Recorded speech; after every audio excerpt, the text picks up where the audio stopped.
Pero ngayon magkasama na kayo no? Opo. Gusto kong tanongin si Joshua, ano yung naiisip mo dati nung bata ka na parang si mami wala, nasa ibang bansa? Na ano po, nalulungkot po pag di po kasama si mami ko po. Tinatawagan mo siya or nag-video call? Nag-video call po kami. Oo. Anong sinasabi mo sa kanya dati? Mimiss ko na po siya. Anong pakiramdam nun? After ilang years? 13 years? Hindi kayo nagkita, tapos bigla kayong magkasama. Anong pakiramdam nun na mayayakap mo na ulit ang iyong anak? Siyempre, tuwang-tuwa po ako kasi sa tagal ba naman po, maraming Christmas, New Year, mga birthday niya po na hindi ko po siya nakasama. Yun nga, di ba sabi mo, kapag may pagkakataon, aalis ka na naman. Di maiiwan mo ulit si Joshua. Kailangan tapos may ko- sakit pa yung tatay mo. Kailangan ko po kasi ng siyempre, nag-stop po kasi siya ng school. Kaya, nag-stop? opo, kasi wala po akong muna. Walang? Wala po akong financial na, stable na work po ngayon. Nandun lang po ako sa tita ko. Kasi ang tagal yung nawalay. Opo.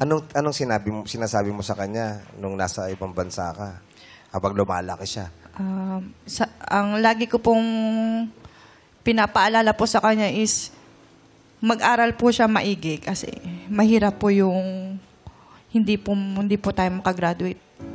Paano niyo po ine-explain sa kanya na hindi kayo magkasama, tapos doon lang kayo nag-uusap sa video call habang lumalaki po siya?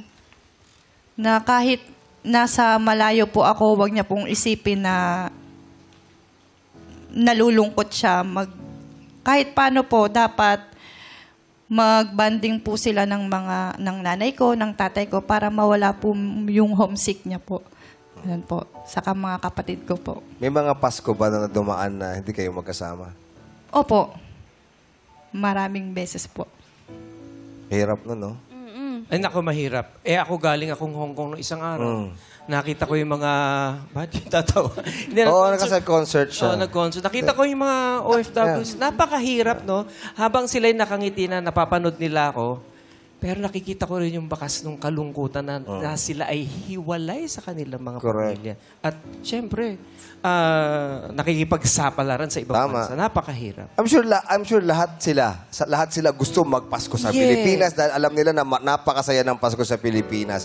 Pero kailangan nilang gawin yun kasi kung hindi nila gagawin yun, wala namang kakainin ng pamilya nila. Yes. Diba? Sa hirap ng buhay rito sa Pilipinas. Kaya, Alam mo, sana isang araw, panaginip nating lahat, no, na wala nang OFW na lalabas ng bansa Pilipinas. Hindi po ba? Opo. Magiging maganda na ang ekonomiya nating lahat. tsaka imaginin mo sa sobrang sisipag, gagaling ng mga Pilipino, Yes. kung lahat yan nandito, I'm sure mas lalong Maunlad ang Pilipinas. Prayer natin yan. Pag-pray natin and habang may buhay, may pag-asa. Yes. So, Amen.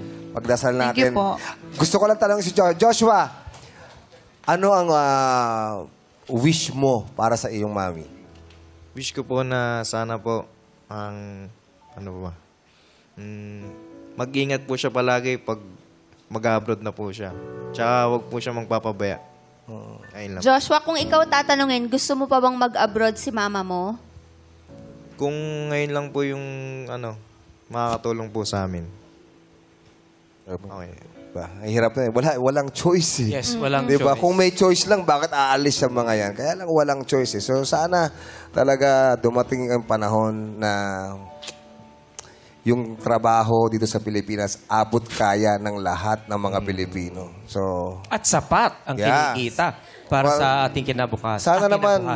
sana naman naririnig yan. Sana marinig. Sana waging maalis yung mga bara ng mga tao na May makakapagbigay kakayanan. sa atin ng chance. Di ba? May kakayanang makatulong sa ating mga kapwa Pilipino. Amen. Manalangin tayo.